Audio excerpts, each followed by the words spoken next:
ito nga kaganapan before matapos ang 2024 at bago din ako mapaos, nag-makeup muna kaming dalawa dahil gagawa kami ng mga trends sa TikTok at syempre di na din mawawala dyan ang selfies. So ito na nga yung resulta. 'Di ba? Parang walang nagbago pero yan lang talagang kaya ng makeup skills ko. So ito na yung outfit check at ito na nga yung sigawan part kasi 12 na.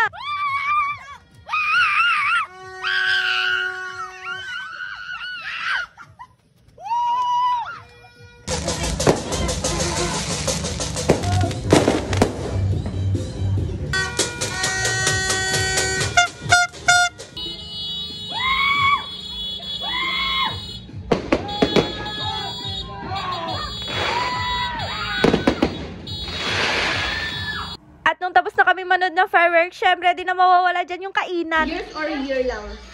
Uy, video ka ganda na.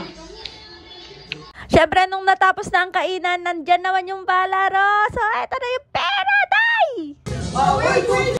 Eto nga ay unahan kumain ng marshmallow. So sino pa bang mananalo? Eh ang dalawang girl na yan napalaban. Di kami nagpapatalo dyan, day. So dito ko na nga din tinatapos tong mini vlog na sobrang haba na. Bye-bye!